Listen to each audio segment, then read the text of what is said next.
सफा से बात करते हैं, पिछली बार रह गए थे। हेलो। हेलो गालिब भाई, आवाज़ आ रही मेरी? आ रही है भाई, क्या हाल है, कैसे हो आप? मैं अच्छा हूँ, आप कैसे हैं? मैं भी ठीक हूँ। हाँ जी भाई, क्या बात करेंगे आप?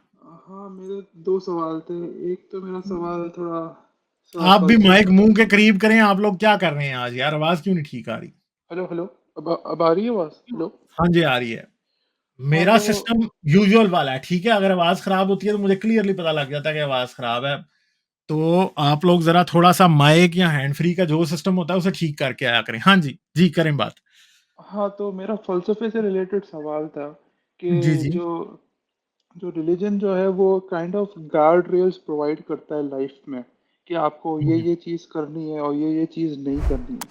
फिर जैसे हम उसे निकाल देते हैं अपने लाइफ से, तो काइंड ऑफ हमारे पास एक फ्री रोम अराउंड हो जाता है, मतलब आप कुछ भी कर सकते हैं अपने लाइफ के साथ। तो फिर अगर हम इसे ऑब्जेक्टिवली देखें, तो लाइफ का मकसद जो है वो, अगर आपने नीचियन फिलोसफी देखी हो, तो accumulate as much as power as you can, उस तरफ चले जाता है। तो अगर आपका पैसे कमाने का इरादा है या कुछ भी है, तो वो एक kind of a means of power ही है। मतलब अगर आप का दूसरा इरादा, आपका इरादा मशहूर होना है या और कुछ है, तो फिर ये एंड ऑफ द डे हर मतलब हर चीज़ उसी डायरेक्शन में पॉइंट करती है कि आप अपना पावर मैक्सिमाइज करना चाहते हैं किसी तरीके से। फिर मोरालिटी का सवाल उठता है यहाँ पे कि नहीं नहीं, मोरालिटी पहले तो फिर, पहला क्वेश्चन, दूसरे पे फिर नहीं जाएंगे। नहीं, ये लिंक्ड है, क्योंकि अगर आपका मेन ऑब्जेक्टिव आपका पावर मैक्सिमाइज करना है, तो फिर आप मोरालिटी को साइड में धकेल सकते हैं आसानी से। फिर तो इसमें आप अगर से एवोल्यूशनरी भी देखें, तो फिर अगर हमें अपनी जीन्स आगे पुश करनी है, तो ये इससे मतलब ये हर चीज़ में ये फिट इन बैठता है कि आप इसे किस तरीके से देखते हैं? आप इसको जनरल केस बना रहे हैं, ये स्पेशल केस हो सकता है, जनरल तो ये कभी हो ही नहीं सकता। यहाँ पे फैलेसी के थ्रू आपकी बात डिस्प्रूव हो जाती है। आप अब ये कैसे? कैसे कह सकते हैं कि हर इंसान जो है वो पावर मैक्सिमाइज करना चाहता है अगर वो किस? एथियस्ट बनता है? तो भाई मैंने अगर कोई, एक मिनट ठहरे ना, अब ध्यान से सुने, ठीक है। अब आपने जो बात कर ली है ना, पहले उस पर डिस्कस कर लें, फिर आप उसको सेव करने की कोशिश करना। बीच में ठीक मुझे है। इंटरप्ट नहीं करें, ठीक है। तो बात सिंपल सी है कि आपने इसे जनरल केस बना दिया कि हर एथियस्ट दुनिया का जी पावर मैक्सिमाइज करना चाहता है, ये उसका मकसद बन जाता है, उसके पास कोई मोरालिटी नहीं रहती। भैया, आप जो बात कर रहे हो एथियस्ट के बारे में या एथिज्म के बारे में, वो बात तो रिलीजन पे टोटली अप्लाई होती है। रिलीजन क्या करता है? आप समझ रहे हैं कि मोरालिटी रिलीजन देता है? मोरालिटी तो हर इंसान के पास होती है। आप किसी इंसान को कोई रिलीजन ना पढ़ाएं, वो उतना ही मॉरल इंसान है जितना वो रिलीजन पढ़ाने से बल्कि ज्यादा मॉरल हो जाता है। हम जानते हैं दुनिया में आज ऐसे कंट्रीज हैं जहां पे 80% आबादी एथियस्ट है और वो अपने बच्चों को एज नॉन बिलीवर्स रेज कर रहे हैं, और वो आपसे और हमसे बहुत अच्छे सिटीजन हैं, ठीक है। स्कैंडिनेवियन कंट्रीज अगर आप देखें तो स्कैंडिनेवियन कंट्रीज में अमन है बहुत ज्यादा, वहां पे लड़ाई झगड़े नहीं है, वहां पे प्रॉब्लम्स नहीं है, वहां के लोग बड़े आराम से रहते हैं। क्राइम रेट बहुत लो है वहां पे। वायलेंट क्राइम जो है वो as compare to anywhere else in the world बहुत कम है, ठीक है। अगर आप क्रिश्चियन अमेरिका को देख लें तो क्राइम बहुत हाई है वहां पे, ठीक है। और अगर आप मुस्लिम कंट्रीज को देख लें तो क्राइम वहां पे बहुत हाई है। मगर वही non believer Scandinavian countries, Norway, Finland, आप जाएं, आप स्वीडन को देखें, जहां पे दुनिया में सबसे ज्यादा एथियस्ट लोग रहते हैं, वहां पे क्राइम बहुत लो है, वहां पे वायलेंट क्राइम बहुत लो है, वहां पे पैटी क्राइम भी बहुत लो है एज कंपेयर्ड। तो स्टैटिस्टिक्स जो आप बात कर रहे हैं, पहली बात तो ये है कि पहली पहली जो चीज उसको गलत साबित कर रही है वो तो स्टैटिस्टिक्स है। और दूसरी बात यह है कि आपकी बात में लॉजिकली भी गलत है। लॉजिकली गलत इसलिए है कि आप ये अज्यूम कर रहे हैं कि जो स्पेशल सिनेरियो आपने अपने दिमाग में सोचा है, जो कि स्टैटिस्टिक्स जिसको गलत साबित कर रहे हैं स्कैंडिनेवियन कंट्रीज के, मैंने अभी आपको बताया, ठीक है। जापान एक कंट्री है जो कि अभी चैट में गॉड रियलिटी ने लिख दिया कि जिसमें नॉन बिलीवर्स बहुत ज्यादा हैं, और वहां पे भी क्राइम जो है, वायलेंट क्राइम, एज कंपेयर्ड बाकी की मजहबी दुनिया के बहुत कम है। तो बात यह, पहली बात तो स्टैटिस्टिक्स गलत साबित कर रहे हैं। दूसरी बात है कि आपकी बात में जो फैलेसी है, जो गलती आपने की है, वो ग्रॉस जनरलाइजेशन किया कि आपने एक स्पेशल सिनेरियो अपने दिमाग में सोचा और उसे जनरलाइज कर दिया, उसे हर शख्स के ऊपर और हर एथियस्ट पे अप्लाई कर दिया, जो कि बात मुकम्मल तौर पे गलत है। फिर तीसरा प्रॉब्लम यह है कि आप जो कह रहे हैं जो प्रॉब्लम आप आइडेंटिफाई करने की एथिज्म में कोशिश कर रहे हैं या एथियस्ट में कोशिश कर रहे हैं, वो मजहब पे प्रॉपरली अप्लाई होता है। क्योंकि एक बात तो ये है कि अभी मैंने जो बात की है उससे ये साबित होता है कि मोरालिटी तो लोगों में मजहब के बगैर भी एग्जिस्ट करती है, और लोग बल्कि ज्यादा मॉरल बन जाते हैं मजहब की वजह से। और आपको क्या, एक और बात जो बताई जाने वाली है आपको, कि मजहब मोरालिटी को मॉडिफाई करता है। जो नेचुरल एवोल्यूशनरी मोरालिटी है ना, मजहब उसको मॉडिफाई करता है। नेचुरल एवोल्यूशनरी मोरालिटी क्या है कि इंसान जेन्युइनली एम्पैथेटिक होते हैं, कि वो लोगों के साथ बुरा नहीं करना चाहते।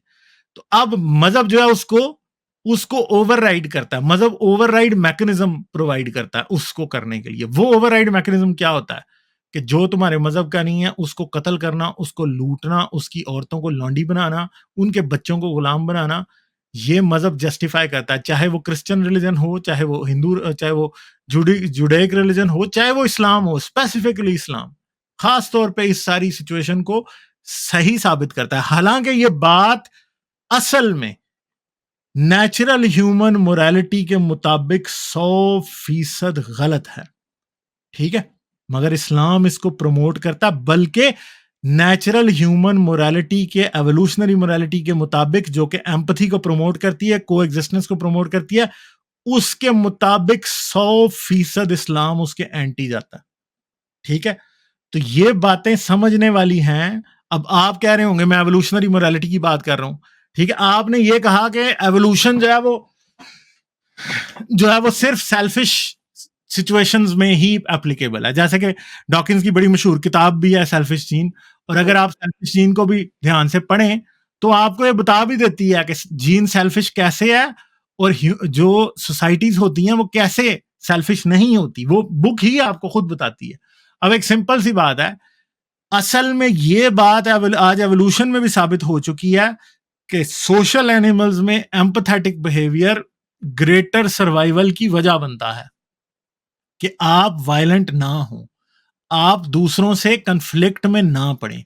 और ये बात आज स्टैटिस्टिकली, न्यूरोलॉजिकली, साइकोलॉजिकली, एवोल्यूशनरली साबित की जा चुकी है कि इंसानों में क्रिमिनल माइंड के लोग 5% से कम होते हैं, और वायलेंट क्राइम करने वाले तो 2 से 3% से भी कम होते हैं, ठीक है। तो मर्डर्स उससे भी ज्यादा कम होते हैं।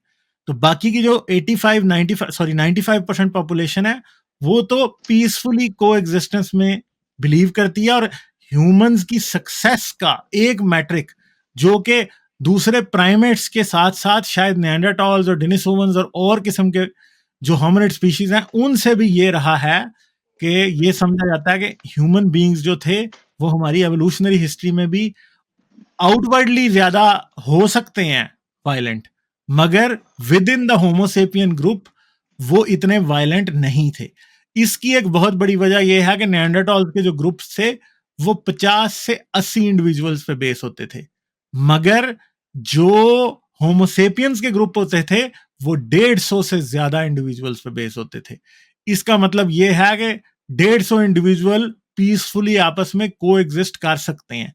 रिसोर्सेज अगर किसी पॉइंट पे कम है, किसी पॉइंट पे कोई और मसले हैं, तो ग्रुप कोहिजन फिर भी खराब नहीं होता। इसका मतलब है कि ग्रुप के लोग एक दूसरे के साथ एज कंपेयर टू दूसरे होमिनिड्स के बहुत अच्छे तरीके से रहते हैं। तो अगर आप ये समझते हैं कि एवोल्यूशनरली इंसान जो है वो वायलेंट है, और सेल्फिश जीन जो है वो ये आपको डिक्टेट करता है कि आपने सिर्फ और सिर्फ सेल्फिश ही होना है, और आप सिर्फ और सिर्फ जो है वो दूसरों की तरफ वायलेंट ही हो सकते हैं, तो एवोल्यूशन के तौर पे भी ये बात 110% गलत है।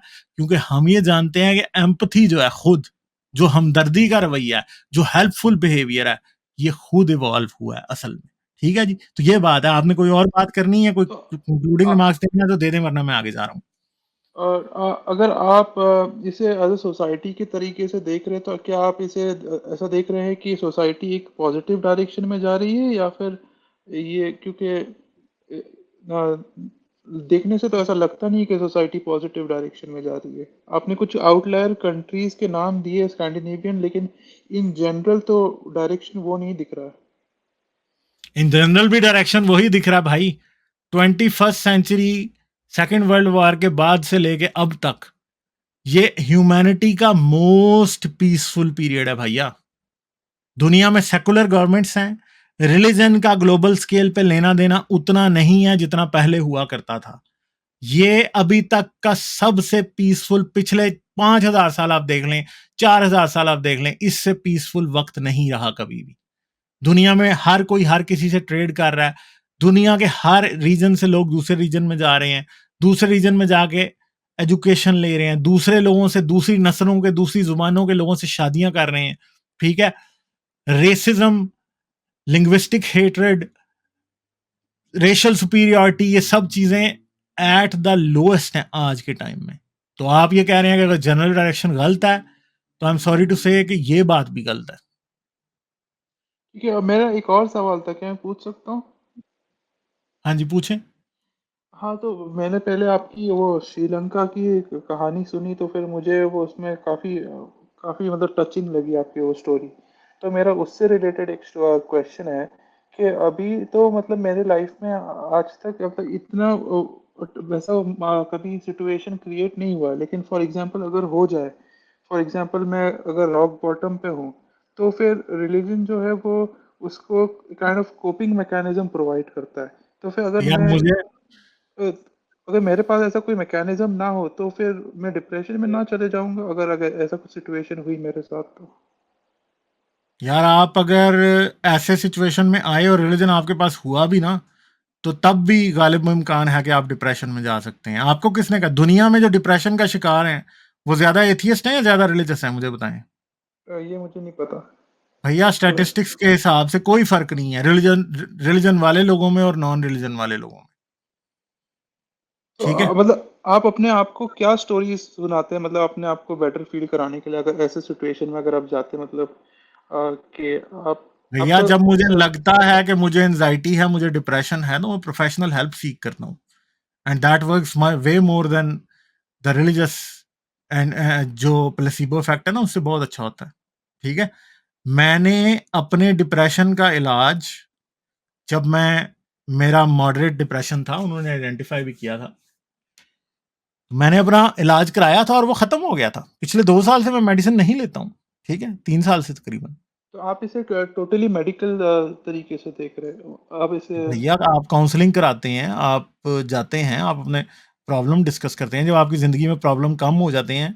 7वें साल के आके मैंने अल्लाह से दुआएं तो नहीं की थी जो मेरा प्रॉब्लम सॉल्व हो गया, ठीक है। अच्छा, मैं इसे थोड़ा साइकोलॉजिकल एंगल से देख रहा था कि आप अपने आप को। साइकोलॉजिकल एंगल से अगर आप इसको देख रहे हैं, तो साइकोलॉजिकल एंगल का जो रियल सोल्यूशन है ना, वो साइकोलॉजिस्ट और साइकेट्रिस्ट के पास ही है, और किसी के पास नहीं है। मैं बहुत से लोगों को, रिलीजियस और नॉन रिलीजियस दोनों को जानता हूँ, जो कि साइकेट्रिस्ट के पास जाते हैं, साइकोलॉजिस्ट के पास जाते हैं और वो ठीक हो जाते हैं, ठीक है। ठीक है, समझिए आप, और डिप्रेशन और एक बीमारी है आपकी जिंदगी में होने वाले, जैसे मेरी जिंदगी में आने वाले इश्यूज की वजह से मुझे डिप्रेशन हुआ, and I am fine, no issue, ठीक है, मैंने अपना इलाज करा लिया ना।